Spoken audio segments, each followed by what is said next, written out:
मैं चाहता हूं आप थोड़ा सा कंसंट्रेट करो। देखो क्या होता है। अगर हम सीबीएस की बात करें, सीबीएस सॉल्यूशन की बात करें, तो इसको समझने के दो तरीके हैं। एक लेमैन स्टाइल में समझते हैं, एक टेक्निकल एक्सप्लेनेशन देखते हैं। लेमैन स्टाइल में समझने का क्या मतलब होता है, तो हम कहते हैं सर सीबीएस जो है ये एक सेंट्रलाइज सिस्टम है। ये क्या है? सेंट्रलाइज सिस्टम है। और दिमाग में क्लियर रखना, ये दो चीज़ों का मिश्रण है। दो चीज़ों का।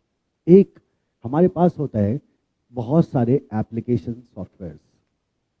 And you know what the application software is, पढ़ा है ना आपने? हमारे पास क्या होते हैं? बहुत सारे एप्लीकेशन सॉफ्टवेयर, और हमारे पास होते हैं बहुत सारे नेटवर्किंग डिवाइसेस।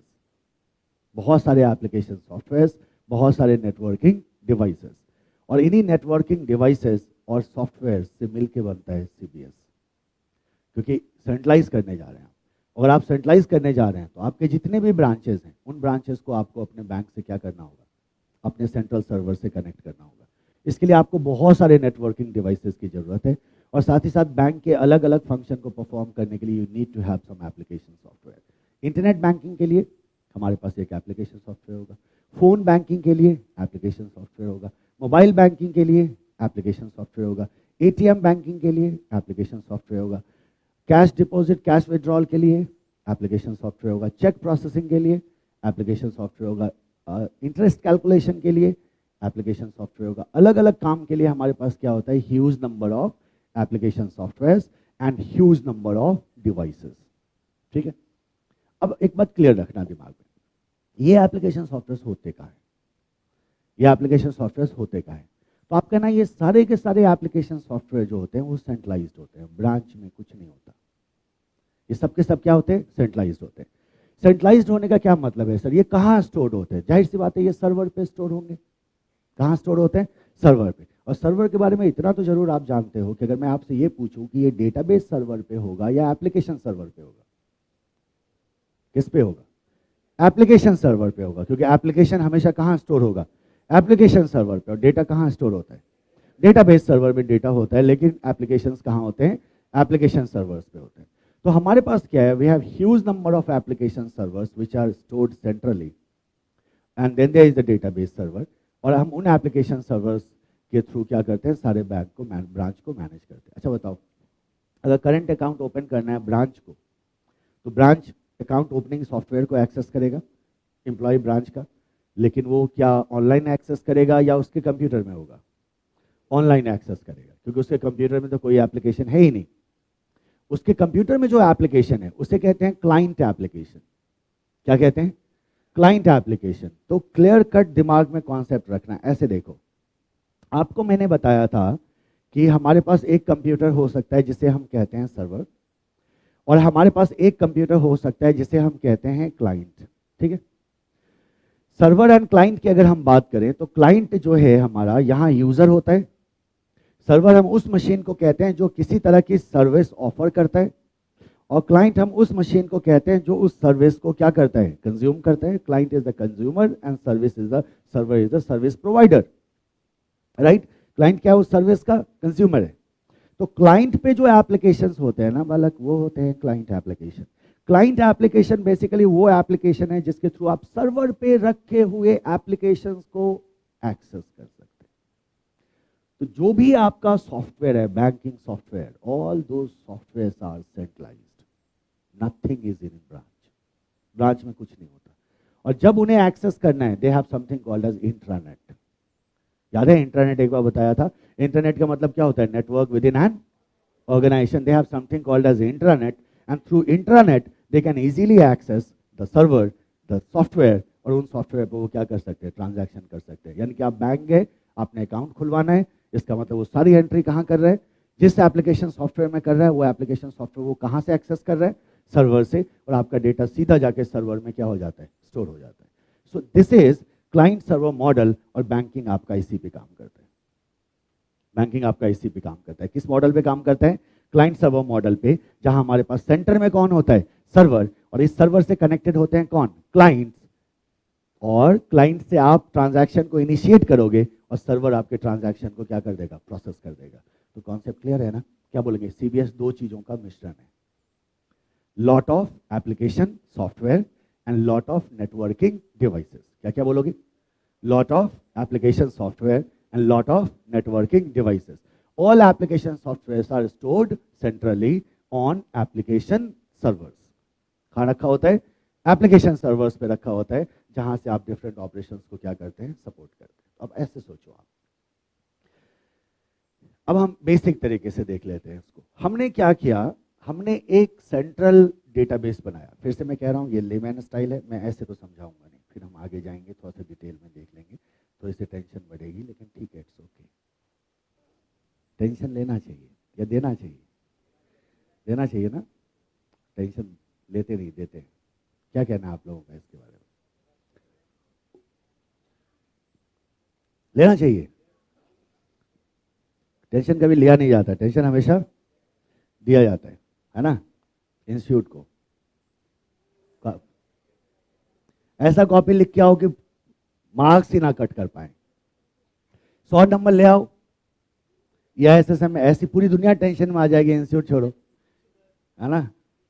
ये 110 लाएगा, ये देखो कहाँ तुम्हारा चेन किसने खोल दिया, पहले ये बता। इसको बांध के रखना चाहिए, मैं बता रहा हूँ, खूंटे में। समझ रहे हो कहने का मतलब? ये काटता है और ये हमेशा मेरे सामने ही बैठता है ना, but I love this guy, है ना। इधर आना। अब क्या होता है देखो, हमने क्या बनाया, एक सेंट्रल डेटाबेस। क्या बना लिया? Central database. और व्हेन आई से डेटाबेस, आप समझ गए ना, एक मशीन है ना, कंप्यूटर है, ऐसा कंप्यूटर जो यहाँ रखा है, ऐसा ही कुछ होगा। हमने एक सेंट्रल डेटाबेस बनाया, और मान लो हम बैंक हैं, जो बैंक कुछ शहरों में ऑपरेट करता है। Let's say we are operating in Kolkata, and Kolkata में हमारा एक ब्रांच है, जिसको हम कह रहे हैं ब्रांच नंबर 1।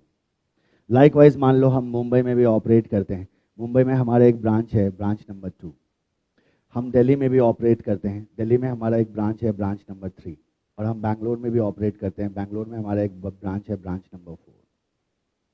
अब हम करते क्या है कि हमारे ये जितने भी ब्रांचेस हैं, ब्रांच 1, ब्रांच 2, ब्रांच 3, ब्रांच 4, इन सारे के सारे ब्रांचेस को सेंट्रल डेटाबेस से कनेक्ट करते हैं। माय गॉड, कैसे होगा सर? आपका सेंट्रल डेटाबेस है कहाँ? तो मैंने कहा दिल्ली में। बोला बैंगलोर से दिल्ली कनेक्ट करोगे? अब कैसे करोगे? क्योंकि अच्छा एक बात आप अक्सर होता ऐसा होता होगा, बैंक गए पैसा डालने के लिए, बोलता है लिंक फेल है, होता है ना। तो लिंक फेल है, तो सर्वर डाउन है, लिंक फेल है। जब जब वो कहते हैं ना सर्वर डाउन है, भरोसा मत करो उनका। उनसे पूछना आपका सर्वर डाउन है या डेटाबेस का, सेंट्रल। तब वो बोलेगा नहीं नहीं नहीं, हमारा सर्वर डाउन है। क्योंकि आप याद करो, सेंट्रल सर्वर तो डेटा सेंटर में है, और डेटा सेंटर को डाउन हम होने ही नहीं देते। अब टाइम हमेशा क्या रखा जाता है, हाय। तो जब बैंक वाला बोले ना आपको सर्वर डाउन है, तुरंत समझ जाओ इसका लोकल सर्वर डाउन है, जो इसके ब्रांच में लगा हुआ है, या जो इसका मेन ब्रांच में जो सर्वर है वो डाउन है, क्योंकि डेटा सेंटर तो कभी डाउन हो नहीं सकता। तो कई सारे सर्वर है ना बीच में, ब्रांच में भी सर्वर है, डेटा सेंटर पे भी सर्वर है, एंड सो ऑन। अब हम क्या करते हैं, सारे ब्रांचेस को कनेक्ट करते हैं। मैं क्या कहना चाह रहा था आपसे, कि जब हम इन ब्रांचेस को कनेक्ट करते हैं, तो हम बहुत हाई कैपेसिटी लीज लाइन का इस्तेमाल करते हैं, dedicated line, high capacity lease line का इस्तेमाल करते हैं। और ये इसका सबसे अच्छा तरीका MTNL BSNL, पूरे इंडिया में उन्होंने तार बिछा रखा है। उनके थ्रू आपको क्या मिल जाएगा, एक्सेस मिल जाएगा। Sometime dial up connection is also used, कभी कभी हम डायल अप कनेक्शन का भी इस्तेमाल करते हैं। तो लीज लाइन या डायल अप कनेक्शन की मदद से हमने क्या किया, ब्रांच 1 को सेंट्रल डेटाबेस से कनेक्ट किया। सेम फैशन में हम ब्रांच 2 को, ब्रांच 3 को और ब्रांच 4 को भी क्या करते हैं, सेंट्रल डेटाबेस में कनेक्ट कर देते हैं। सेंट्रल डेटाबेस में हमने क्या कर दिया, कनेक्ट कर दिया। अब क्या होगा, अगर कोई ट्रांजैक्शन ब्रांच 1 में होता है, तो अगर कोई ट्रांजैक्शन ब्रांच 1 में हुआ, कोई कस्टमर आया, उसने अपने ब्रांच 1 में क्या किया, पैसा डिपॉजिट किया, तो ये जो अमाउंट है, that amount gets updated into what, database. ऐसा क्यों होगा? क्योंकि ध्यान रखना, क्योंकि कोई भी एप्लीकेशन सॉफ्टवेयर ब्रांच के पास नहीं है। एप्लीकेशन सॉफ्टवेयर कहाँ है, सेंट्रलाइज्ड है। डेटाबेस कहाँ है, सेंट्रलाइज्ड है। तो ब्रांच ने क्या किया, सॉफ्टवेयर खोला, सॉफ्टवेयर खोल के एंट्री करी कि इस कस्टमर ने इतना डिपॉजिट किया है, और सेव किया। जैसे ही सेव करेगा, यहाँ के डेटाबेस में वो डेटा क्या हो जाएगा, सेव हो जाएगा। अब ये आदमी क्या करता है, घूम फिर के कहीं और चला जाता है, मान लो दिल्ली चला जाता है, और दिल्ली से ट्रांजैक्शन करना चाहता है, तो ये जो रुपीस है यहाँ जो इसने डिपॉजिट किया है, ये डेटा तो अवेलेबल है ब्रांच 2 के लिए भी, ब्रांच 4 के लिए भी, ब्रांच 3 के लिए भी। इस ब्रांच तक तो कन्फाइंड नहीं है, तो किसी भी ब्रांच से कोई भी ट्रांजैक्शन अब क्या किया जा सकता है, इनिशिएट किया जा सकता है। और यही रीजन है कि इसको सीबीएस कहा जाता है, because your all systems are what, centralised. जो भी आप ट्रांजैक्शन करोगे वो ट्रांजैक्शन अपडेट होता है रुक के या रियल टाइम में, रियल टाइम में। और ये सारा प्रोसेस कहाँ हो रहा है? Online. That is why it is called as centralised online real time electronic या एक्सचेंज। इसको सेंट्रलाइज ऑनलाइन क्यों कहा गया? क्योंकि हमारे पास कैसा सिस्टम है? सेंट्रलाइज्ड। और रियल टाइम में क्या होता है? ट्रांजैक्शन पास हो सकता है from one entity to another entity, या from branch to database and database to branch and so on. ठीक है, ये है आपका सीबीएस का सिंपल सा स्ट्रक्चर। बताओ कैसा सिस्टम है ये? Central. All application software are stored in central system. Data centre बोलो सिंपल शब्दों में। All software are installed in data centre. All data ultimately goes to data center. All branches are connected to data center. Transaction done in branches will be updated in data center in real time. And customer now is not a branch but of bank. Customer और branch का ना रह के किसका हो जाता है? Bank का हो जाता है, और वो कहीं से भी ट्रांजैक्शन कर सकता है। ड्रॉ कर लिया सबने? हाँ होगा।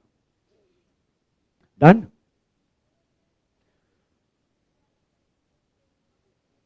ये है आपका सीबीएस, है ना? अब जरा देखना, जरा इसको ध्यान से गौर करो।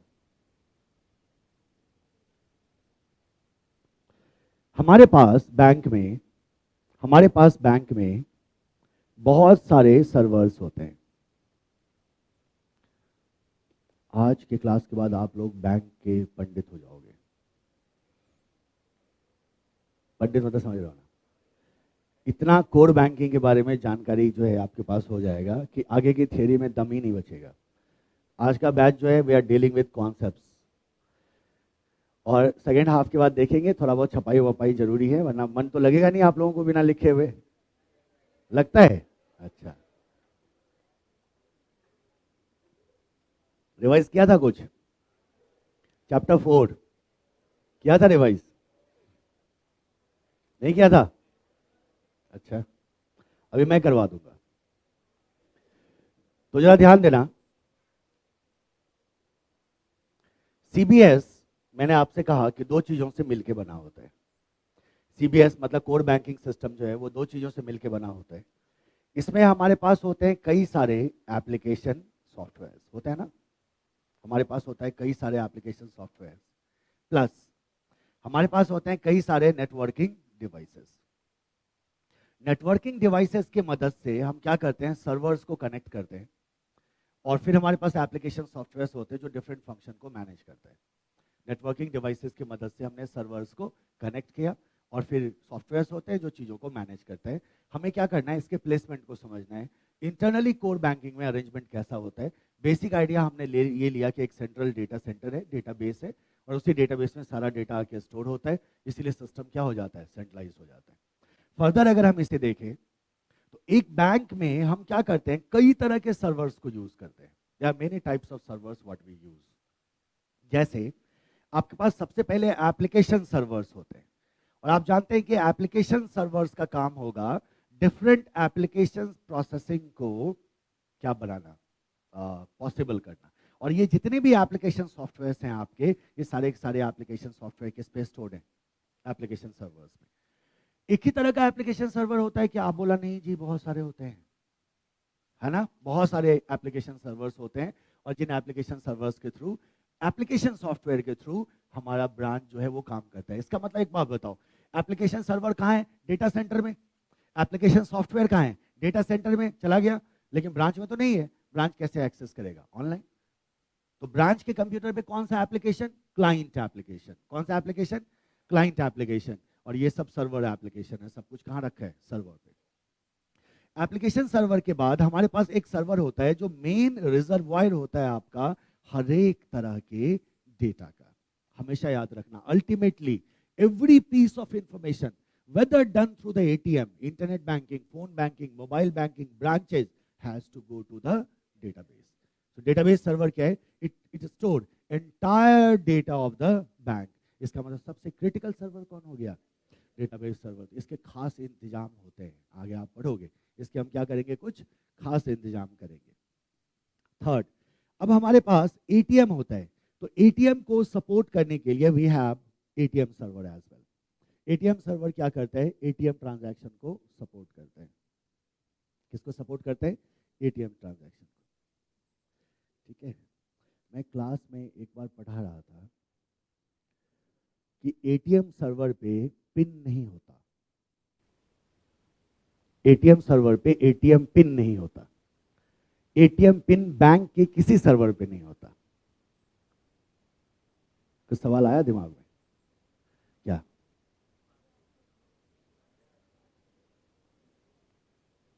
पिन होता है ना, पिन। बैंक, जब हमने एटीएम लिया, बैंक ने हमें पिन दिया, दिया ना, तो जो पिन होता है ना, जब पिन होता है तो बैंक का सॉफ्टवेयर क्या करता है, एटीएम सॉफ्टवेयर क्या करता है, पिन जनरेट करेगा और पिन मेलर को भेजता है। पिन मेलर इसको प्रिंट करता है, पैक होता है और आप तक चला आता है। इस पिन को कोई नहीं देखता, कोई नहीं देखता। अब क्या हुआ, जो पिन जनरेट हुआ, पिन मेलर पे गया, प्रिंट हुआ, आपके पास चला आया। ये जो पिन जनरेट हुआ ना, ये कहीं स्टोर नहीं होता, ना ही डेटाबेस सर्वर पे, ना ही एटीएम सर्वर पे, कहीं स्टोर नहीं होता। तब आपके दिमाग में आएगा अगर पिन कहीं स्टोर नहीं होता, तो जब मैंने एटीएम में पिन डाला तो बैंक कैसे समझता है कि पिन क्या है, सही है? बताओ, कौन बता सकता है ना? मजेदार। क्या होता है पता नहीं, आगे बढ़ो। एटीएम सर्वर, तो एक्चुअली मैं, ये पहले की बात है, ऐसे ही मैंने पढ़ाया। मैंने बच्चों को कहा पिन सर्वर पे नहीं होता, बच्चों ने कहा ठीक है सर, डन। आगे बढ़ गए। एक स्टाफ ने पूछा, he was managing the class. Class खत्म हो गया तो डरते डरते मेरे पास आया, बोला सर एक सवाल है छोटा। बोला तू भी पूछ ले भाई, है ना। तो बोलता है सर एक छोटा सा सवाल है, मेरे दिमाग में खटक रहा है। बोला क्या? वो कहता है कि सर आपने कहा एटीएम सर्वर से एटीएम चलता है, इतना मेरे समझ में आ गया। बोला अच्छा ठीक है। बोला सर आपने कहा सर एटीएम, आपने कहा था कि जब भी कोई पासवर्ड डालते हैं तो वो चेक होता है, और फिर आपने कहा कि पिन होता ही नहीं है, तो चेक कैसे होता है ना। ये सवाल मेरे को उससे आया है, बस सो हैप्पी कि किसी ने तो पूछा, है ना। इधर आओ, एटीएम सर्वर। जवाब तो आपको तो आप तो ऐसे सीख जाओगे, अभी शुरू होगा तो आप समझ जाओगे क्या होता है। इधर आओ, एटीएम सर्वर। अगर हम एटीएम सर्वर की बात करें तो एटीएम सर्वर के बाद भी हमारे पास कई सारे सर्वर होते हैं। एक होता है हमारे पास internet banking application server, IBAS, internet banking application server.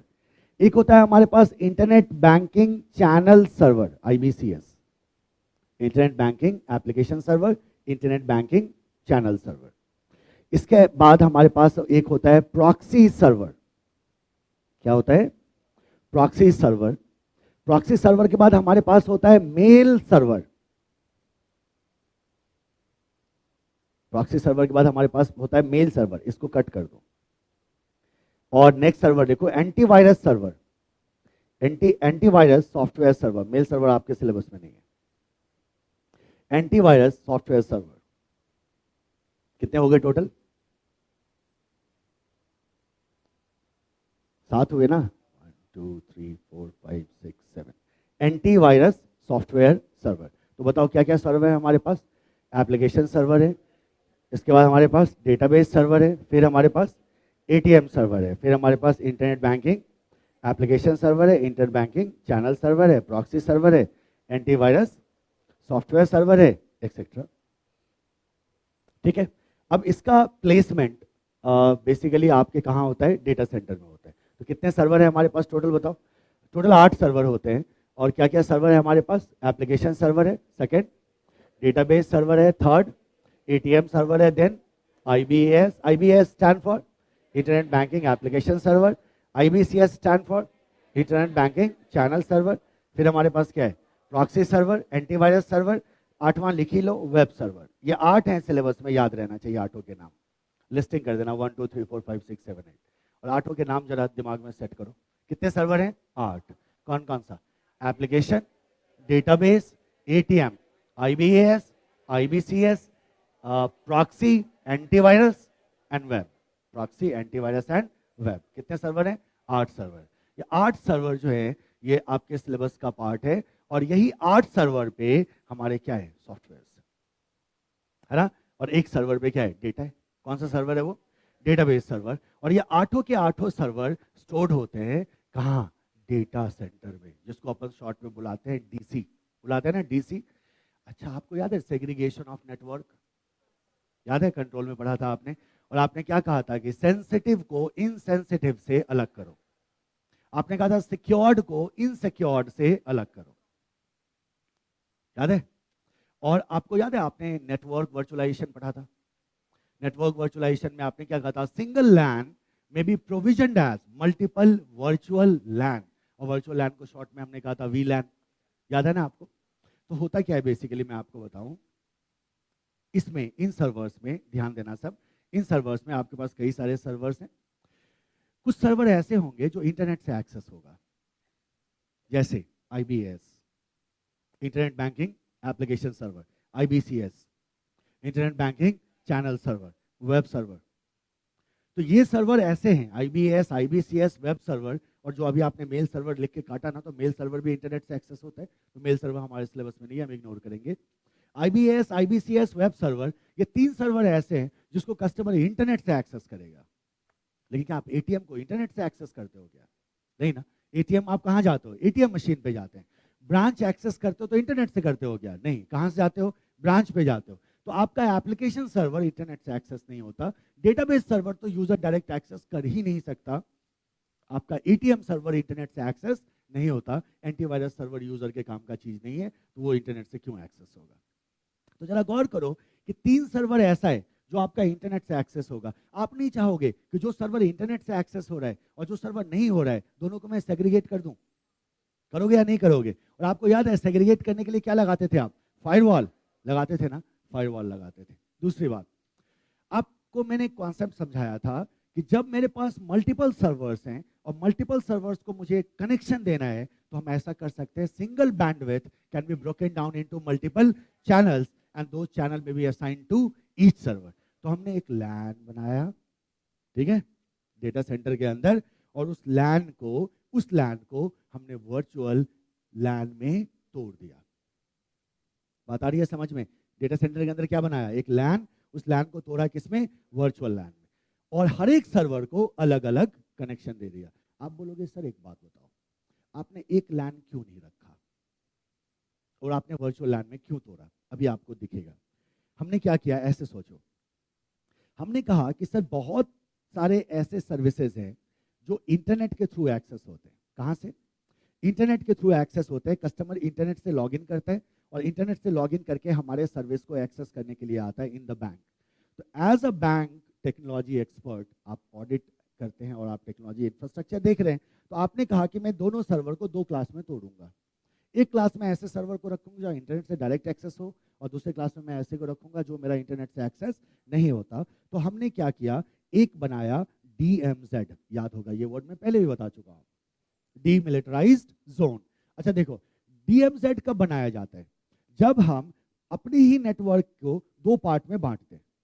एक पार्ट हम रखते हैं जो ज्यादा इनसिक्योर्ड है, उसको अलग कर देते हैं, और सिक्योर्ड को अलग कर देते हैं। तो इनसिक्योर्ड को जहां आप रखते हैं, जिसको इंटरनेट से एक्सेस किया जा सकता है, उसे कहते हैं DMZ, डीमिलिटराइज्ड जोन। तो हमने एक DMZ बनाया, और इस DMZ में हमने रखा अपना वर्चुअल लैन, VLAN। तो हमने अपने लैन को कई पार्ट में तोड़ा। ये मेरा है VLAN 1।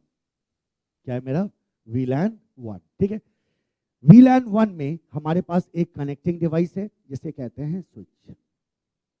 स्विच के मदद से क्या होता है, कंप्यूटर्स कनेक्ट होते हैं। और एक बात याद रखना, बिना स्विच के VLAN बन ही नहीं सकता, क्योंकि VLAN में अलग अलग चैनल बनेगा, और अलग अलग चैनल को जोड़ने के लिए क्या चाहिए? स्विच चाहिए। स्विच क्या है? Connecting device. स्विच क्या है? एक कनेक्टिंग डिवाइस। हमने कनेक्टिंग डिवाइस लगाया, और इस VLAN में हमने अपने सर्वर को कनेक्ट करना शुरू किया। मुझे कौन बच्चा बताएगा कि कितने सर्वर आप यहाँ कनेक्ट करने जा रहे हो? 3 सर्वर। एक डाला आपने IBAS, एक डाला आपने IBCS, एक डाला आपने वेब सर्वर, और इसको भी ले आओ ना, प्रॉक्सी भी यही होगा। एक डाला आपने किसको? प्रॉक्सी सर्वर को। कितने सर्वर हो गए टोटल? 4। कितने सर्वर हो गए? 4। कौन कौन सा? तो हम कहते हैं सर इसको मान लेते हैं हम प्रॉक्सी सर्वर, ठीक है। इसको मान लेते हैं हम वेब सर्वर, इसे हमने बुला दिया IBAS, और इसे हमने नाम दे दिया IBCS। ड्रॉ करना, स्पेस चाहिए थोड़ा सा।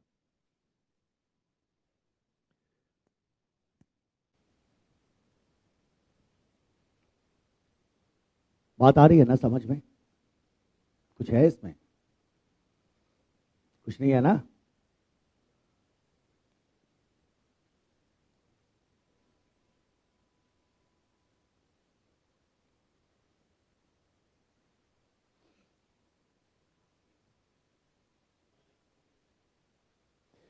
क्या बनाया? वर्चुअल लैन। कई सारे वर्चुअल लैन बना रहे हैं, तो ये क्या है मेरा? Virtual LAN 1। और कौन सा जोन है? DMZ। अब जरा गौर करो, DMZ हमने बनाया और हमने एक स्विच लगाया और स्विच से हमने 4 सर्वर को कनेक्ट कर दिया। 4 सर्वर को क्यों चूज किया? क्योंकि ये इंटरनेट पे है। ये कहाँ है? ये इंटरनेट पे है। अब हमें क्या करना है? इन 4 सर्वर को कनेक्ट करना है इंटरनेट से, यस और नो? तब तो अवेलेबल होगा, ये तो अपने डेटा सेंटर का पार्ट है, तो अभी अपन कनेक्ट करेंगे बाद में, पहले आते हैं हम सेकंड पे। अब हमने क्या किया? फिर से एक स्विच लिया, ठीक है, ये हमारा क्या है? स्विच है। और जाहिर सी बात है ये स्विच जो है इस स्विच से क्या होगा? कनेक्ट होगा।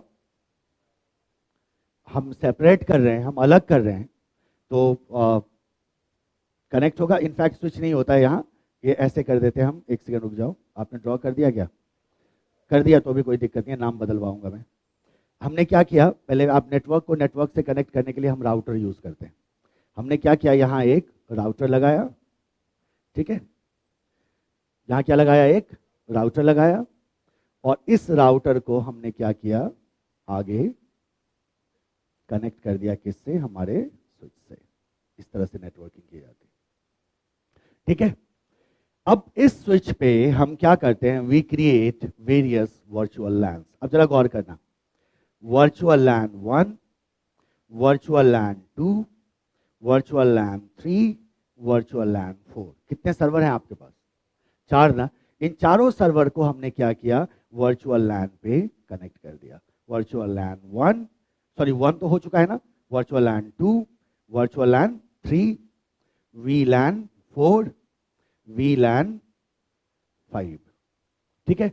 बताओ, VLAN 2 पे कौन सा सर्वर डाल देते हैं? Application server. VLAN 3 पे कौन सा सर्वर डाल देते हैं? Database server. VLAN 4 पे कौन सा बचा भाई? Antivirus software server. And VLAN 5 कौन बच गया? ATM server. तो हमने क्या किया? ये जो हमारे 4 सर्वर थे, इसको हम लेके आते हैं किसमें? ट्रस्टेड जोन में। ऊपर वाला जोन ट्रस्टेड नहीं था, तभी तो DMZ बोल दिया हमने। ट्रस्टेड जोन कौन सा है? नीचे वाला। इसको तो आप एक्सेस ही नहीं कर सकते, बीच में इतने फिल्टर लगे होते हैं कि आप सोचोगे मैं एप्लीकेशन सर्वर तक पहुंच जाओ, आप पहुंच ही नहीं पाओगे। ब्रांच वाला एक्सेस करता है सॉफ्टवेयर के लिए, आपको डायरेक्ट एक्सेस नहीं मिलने वाला थ्रू इंटरनेट। ये क्या है? बैरियर है। अब देखो क्या हुआ, जाहिर सी बात है आप यहां चाहो तो क्या लगा सकते हो? फायरवॉल। क्या लगाओगे? फायरवॉल लगा दोगे, ठीक है। अब हमारे पास ये सर्वर्स हो गए, तो इसे हमने कह दिया VLAN 2 को हमने कहा एप्लीकेशन सर्वर। VLAN 2 को क्या कह दिया? Application server. VLAN 3 पे रखा हमने किस सर्वर को? Database server. उसके बाद आ गया antivirus software server, antivirus software server. और फिर आ गया कौन सा सर्वर? ATM server. इस डायग्राम को थोड़ा ब्रेन में सेट करो तो, खोपड़ी में कर लोगे ना, खोपड़ी में सेट, इतना मुश्किल नहीं है। कितने जोन में बांटा हमने? 2 जोन में। एक जोन क्या था? ट्रस्टेड है। एक जोन ट्रस्टेड नहीं है। ट्रस्टेड क्यों है ना? चलो हम इसको देखते हैं ट्रस्टेड क्यों है। अब देखिए हमारे पास कई तरह के डिलीवरी सिस्टम्स होते हैं, जिनसे हम अपने कस्टमर्स को क्या करते हैं? डेटा सर्विस डिलीवर करते हैं। तो यू हैव ब्रांच, आपके पास क्या होते हैं? ब्रांचेस होते हैं। एंड यू हैव ATM, आपके पास होता है ATM, ठीक है। ब्रांचेस के थ्रू भी आप सर्विस देते हैं, ATM के थ्रू भी सर्विस देते हैं। और बहुत सारे सर्विसेज आप कहाँ से देते हैं? इंटरनेट से। इंटरनेट बैंकिंग, मोबाइल बैंकिंग कहाँ जाएगा? इंटरनेट पे। ब्रांच ATM कहाँ जाएगा? ब्रांच ATM में। अब जब ब्रांच या ATM से कोई भी ट्रांजैक्शन होता है, ब्रांच या ATM से कभी भी कोई ट्रांजैक्शन होता है, उस कंडीशन में ब्रांच एक्सेस करेगा एप्लीकेशन को जो कहाँ रखा है? एप्लीकेशन सर्वर पे। किसको एक्सेस करेगा? एप्लीकेशन को जो कहाँ रखा है? एप्लीकेशन सर्वर पे, हाँ या ना? यस। ATM आप एक्सेस करोगे तो ATM आपको कहाँ लेके जाएगा? ATM सर्वर पे। और इन दोनों का इंटरनेट से कोई कनेक्शन नहीं है। इधर चले जाओ, अगर आप इंटरनेट बैंकिंग यूज करते हो तो कहाँ से आओगे? इंटरनेट से। और वो जोन जो है वो ट्रस्टेड नहीं था। ट्रस्टेड जोन और जो कम ट्रस्टेड था, दोनों को हमने सेपरेट किया, बीच में फाइबर लगाया, बहुत सारे वर्चुअल लैन बनाए और सारे सर्वर को वर्चुअल लैन से क्या कर दिया? कनेक्ट कर दिया। दिस इज आर डीसी, जिसको हमने एक छोटा सा डब्बा बना के दिखाया था अभी थोड़ी देर पहले आपको, कि सेंट्रल डेटाबेस है, सबको कनेक्ट कर दो। वो तो लेमैन अप्रोच था। आपको ये दिमाग में रखना है, because you have to study all servers. आपको सर्वर पढ़ने हैं। कितने सर्वर हैं टोटल? 8। बाकी सर्वर को हमने हटा दिया, बहुत सारे सर्वर होते हैं। ये पूरा का पूरा स्ट्रक्चर जो है ये अपना है डीसी, बोले तो डेटा सेंटर। ये अपना डेटा सेंटर है। अब ब्रांचेस को हमने क्या किया? कनेक्ट किया। और आप जानते हैं ना, ब्रांचेस और एटीएम जो है, यहाँ भी राउटर लगे होंगे, जाहिर सी बात है। ब्रांचेस को हमने कनेक्ट किया किससे? हमारे नेटवर्क से। लेट से इस तरह से कनेक्ट कर दिया, बीच में राउटर लगा दो, यहाँ भी आर लिख दो, बोले तो राउटर, ठीक है। कनेक्ट कर दिया। क्या फायरवॉल्स होंगे? फायरवॉल्स होंगे, फायरवॉल्स तो होंगे ही, ताकि अनऑथराइज एक्सेस ना हो। तो फायरवॉल हमने इंस्टॉल कर दिया। और ये जो इंटरनेट वाला पार्ट था, इसको कनेक्ट कर दिया किससे? इंटरनेट से। फायरवॉल लगाओगे? हाँ, हम बोलेंगे फायरवॉल तो लगेगा। फायरवॉल तो कई सारे लगेंगे, हर एक जगह लगेंगे। ये आपका इंटरनेट वाला पोर्शन भी कनेक्ट हो गया, ब्रांच और एटीएम भी कनेक्ट हो गया, और बीच का जो है आपका स्ट्रक्चर, ये आपका बन गया डेटा सेंटर। तो बताओ, all servers are there in data centre. All servers are there in data centre, है ना? All application software are stored on application server and all database is stored in database server. ATM transaction is supported by ATM server. Internet banking is supported by 2 server, IBAS, IBCS। और जो company का, bank का जो website है, कहाँ? Web server पे। तो जब पहले हम एक्सेस करते हैं इंटरनेट से, तो कहाँ जाते हैं? वेब सर्वर पे। वेब सर्वर हमें क्या दिखाता है? वेबसाइट। और अगर मैंने इंटरनेट बैंकिंग का आईडी पासवर्ड डाला, बताओ, तो वेब सर्वर से किसको जाएगा? IBAS। IBAS चेक करेगा मेरा आईडी पासवर्ड सही है या नहीं है। फिर IBAS ट्रांजैक्शन कराएगा। ट्रांजैक्शन करने के लिए डेटा जाएगा किसके पास? Application server. और IBAS the same thing. IBAS ने क्या किया? डेटा को प्रोसेस किया, और जो फाइनल डेटा होगा that will be stored in database server. वो जाके डेटाबेस सर्वर में स्टोर हो जाएगा। अब मैं आपको बताता हूँ एक चीज। आप, एक सवाल जो मैंने खुद रेज किया था कि सर इतने सारे वर्चुअल लैन हमने क्यों बनाए? क्योंकि आप जरा गौर करो, एक बार में हम 1 सर्वर या कपल ऑफ सर्वर को यूज करते हैं। कभी कभी सिंगल, कभी कभी मतलब देखो, डेटाबेस सर्वर तो सारे केस में आएगा, तो कपल ऑफ सर्वर कह सकते हैं। जैसे फॉर एग्जांपल, अगर हम इंटरनेट बैंकिंग करते हैं, तो मामला पहले जाएगा वेब पे। देखते चलो, वेब से जाएगा IBAS, IBCS या IBDS इन्वॉल्व होगा, और डेटा चला जाएगा किसमें? डेटाबेस सर्वर में। अगर हम एटीएम को यूज करते हैं, तो मामला जाएगा एटीएम सर्वर पे, और डेटा चलाया जाएगा किसमें? डेटाबेस सर्वर में। तो हम एक साथ सारे सर्वर तो यूज कर नहीं रहे, और कभी कभी इंडिविजुअली सर्वर को हम क्या करते हैं? हिट कर रहे होते हैं। इसीलिए सारे सर्वर का कनेक्शन क्या कर दिया जाता है? अलग कर दिया जाता है। सबके अलग अलग वर्चुअल लैन होते हैं कि आप कपल ऑफ सर्वर को यूज करो, आप इंडिविजुअल सर्वर को यूज करो, कहीं कोई लिमिटेशन नहीं होती, और हर एक तरह के सर्विसेज आपको डिलीवर कर दिए जाते हैं।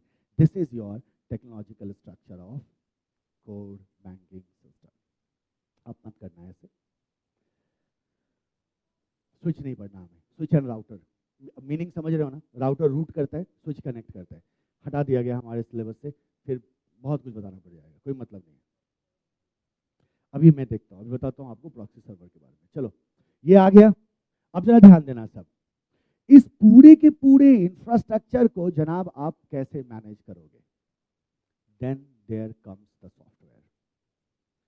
इस पूरी इंफ्रास्ट्रक्चर को कैसे मैनेज करेंगे? क्योंकि हमने 2 चीजों का कॉम्बिनेशन कहा था कोर बैंकिंग को। एक तो नेटवर्किंग डिवाइसेस, जो अभी आपने देख लिया, है ना, और एक क्या था? सॉफ्टवेयर। नेटवर्किंग डिवाइसेस तो आपने देख लिया, सेकंड एलिमेंट क्या है हमारे पास? सॉफ्टवेयर। तो यहाँ हम क्या करते हैं? बहुत सारे सॉफ्टवेयर पैकेजेस का इस्तेमाल हम कर सकते हैं। There are many software package available in market, जिन्हें हम CBS पैकेज कहते हैं। और आप जानते हो ना, पैकेज किसको कहा जाता है? सेट ऑफ सॉफ्टवेयर्स को। तो CBS में क्या होता है? CBS पैकेज जब आप मार्केट से खरीदोगे, तो इसमें आपको बहुत सारे सॉफ्टवेयर मिलेंगे, है ना, इसीलिए इसको पैकेज कहा जाता है। तो हमारे पास कई सारे CBS पैकेज हो सकते हैं, ठीक है। मैं आपको CBS पैकेज पे ले जाऊं, उससे पहले मैं आपको एक छोटा सा कॉन्सेप्ट बताता हूँ, ध्यान से सुनो। यहाँ तक क्लियर है सबका? बताओ मेरे को फिर। बैंक का मतलब स्टोरेज। देखो, M को बोलने का है यम, N को यन, और स्टोरेज को स्टोरेज, स्मार्ट को स्मार्ट, ये सब सीख लो, शायद दोबारा मौका ना मिले सीखने का, है ना, ये सब सीखना पड़ेगा। तो फिर से बताओ, बैंकिंग मतलब स्टोरेज। हम किस बैंक की बात कर रहे हैं? फाइनेंशियल। फाइनेंशियल बैंक के मेन काम दो, granting of advances, acceptance of deposit, और कितने बैंकिंग प्रोसेस की कितने कैरेक्टरिस्टिक्स? 5। पहला इनके पास होता है cash, financial instrument, and network of branches, multi point authentication, and huge number of transaction. Bank में इतना ग्रोथ क्यों हुआ? 3 कारण है, इंटरनेट, टेक्नोलॉजी, ग्लोबलाइजेशन। बैंक कई तरह के प्रोडक्ट ऑफर करते हैं, है ना, जैसे deposit, advances, clearing, collection, remittances, debit card, credit card, and so on. मैं आगे बताऊंगा आपको सारे प्रोडक्ट एंड सो ऑन। फिर हमने कहा बैंक क्या है, इसमें हमारे पास एक सेंट्रल डेटा सेंटर होता है, सारे ब्रांचेस सेंट्रल डेटा सेंटर से कनेक्टेड होते हैं, किसी भी ब्रांच में कोई भी ट्रांजैक्शन होगा सेंट्रल डेटा सेंटर अपडेट हो जाता है, इसीलिए इसको सेंट्रलाइज सिस्टम कहा जाता है। कितने सर्वर हैं टोटल? 8 सर्वर हैं। 8 सर्वर कौन कौन से? Application server, database server, IBAS, IBCS, ATM server, proxy server, web server, antivirus software. अच्छा बताओ, इसमें से कितने हैं जो ट्रस्टेड जोन में आते हैं? 4। कौन कौन सा? Application server, database server, antivirus software server, and ATM server. और बाकी 4 DMZ में, DMZ में कौन कौन आ गया? IBAS, IBCS, web and proxy, web and proxy. Internet banking को कौन सपोर्ट करता है? IBAS, IBCS। कहाँ, किस पे वेबसाइट रखा होता है? वेब सर्वर पे। सारा डेटा स्टोर होता है डेटाबेस सर्वर। सारे एप्लीकेशन सॉफ्टवेयर होते हैं एप्लीकेशन सर्वर के पास। एंटीवायरस सॉफ्टवेयर सर्वर का काम है, इस पे एंटीवायरस होता है जो बाकी सारे सर्वर को चेक करता रहता है कि कहीं कोई एंटीवायरस वायरस तो नहीं है, उसको एंटीवायरस सॉफ्टवेयर सर्वर कहते हैं। और एक सिक्योरिटी सर्वर होता है जिसको हम प्रॉक्सी कहते हैं। तो जरा आप गौर करो, बैंक जो होते हैं या बैंकिंग जो होता है वो 3 तरह का होता है। बैंकिंग कितने तरह के होते हैं? 3 तरह के होते हैं। There are 3 types of banking. अब ये 3 तरह के बैंकिंग कौन कौन से होते हैं? एक होता है जिसे हम कहते हैं होलसेल बैंकिंग, एक होता है जिसे हम कहते हैं होलसेल बैंकिंग। होलसेल बैंकिंग या होलसेल बैंक उसको कहोगे आप जहां इंडिविजुअल कस्टमर से उनका इंटरेक्शन नहीं होता है। The brilliant example is RBI. RBI is a bank for banks, बैंकों का बैंक है और वहां इंडिविजुअल अकाउंट नहीं खुलता। इस तरह के बैंकिंग को हम कहते हैं होलसेल बैंकिंग। होलसेल बैंकिंग में बैंक टू बैंक इंटरेक्शन होगा, बैंक टू इंडिविजुअल इंटरेक्शन नहीं होता। बैंक टू बैंक इंटरेक्शन होगा तो हम उसे बोलेंगे होलसेल बैंकिंग। सेकंड है हमारे पास, second type of banking is basically your retail banking.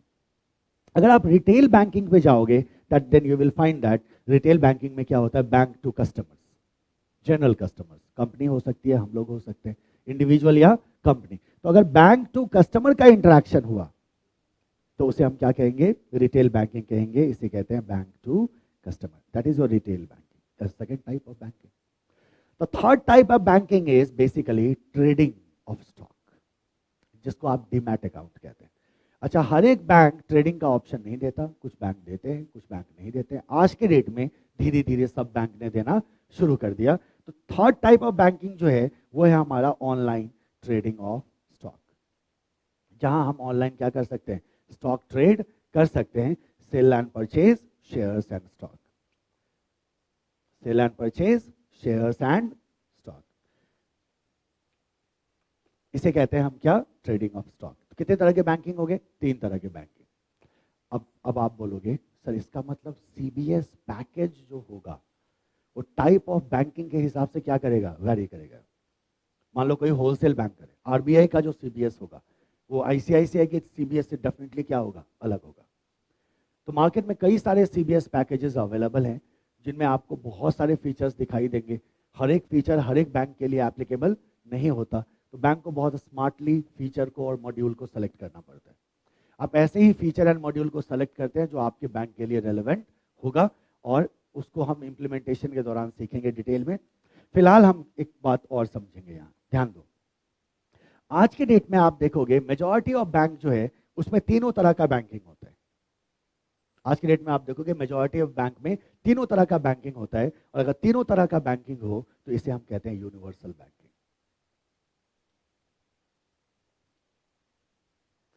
All three types, इसे हम क्या कहते हैं? यूनिवर्सल बैंकिंग कहते हैं। यूनिवर्सल बैंकिंग का मतलब क्या हुआ? इसमें तीनों तरह के बैंकिंग होंगे, होलसेल भी होगा, रिटेल भी होगा और ट्रेडिंग ऑफ स्टॉक भी होगा। तो ऐसे बैंक को हम यूनिवर्सल बैंक या ऐसे प्रोसेस को हम यूनिवर्सल बैंकिंग कह सकते हैं। Majority of software package we are going to talk about, right. तो चलो, इस तरह से हमने देखा तीन तरह के बैंकिंग को हम क्या कहते हैं? Universal banking. अब मैं आपको ये क्यों बता रहा था? मैं इसलिए बता रहा था कि ये जो आप पैकेज पढ़ रहे हैं ना, majority of package is what? Universal banking. सारे पैकेज वो बेचते हैं, और उस सारे पैकेज में से आप अपने जरूरत के पैकेज को क्या कर लो? सेलेक्ट कर लो। There are lot of software. जैसे पहला सॉफ्टवेयर पैकेजेस में सबसे पहला है हमारे पास फिनैकल। क्या है हमारे पास? फिनैकल। ये प्रोडक्ट है इन्फोसिस का। सेकेंड पैकेज है हमारे पास फ्लेक्स क्यूब। थर्ड पैकेज है हमारे पास जिसको हम कहते हैं फिन वन। ठीक है। फोर्थ पैकेज है हमारे पास जिसको हम कहते हैं बैंक सीएस। इस तरह से बैंक्स जैसे पढ़ना है पढ़ो। इसका जो वर्जन ज़्यादा यूज होता है that is banks 24, but version हमें नहीं पढ़ना। Number 5 bank mate is the fifth software. ये 5 सॉफ्टवेयर्स हैं जिनका आपके सिलेबस में जिक्र है, जिनको आप यूज कर सकते हैं for the purpose of what? CBS. Finn one, ONE, ये वन है, ONE, FINNONE, Finn one, FINNONE। Third है Bancs, BANCS। Flex Cube, Flex Cube. कितने सॉफ्टवेयर है हमारे पास? 4 सॉफ्टवेयर पैकेजेस है, जिन सॉफ्टवेयर पैकेजेस से हम क्या कर सकते हैं? 5 सॉफ्टवेयर पैकेजेस हैं हमारे सिलेबस में, दर्जनों है मार्केट में। इनसे हम क्या कर सकते हैं? हमारे कोर बैंकिंग को हम मैनेज कर सकते हैं।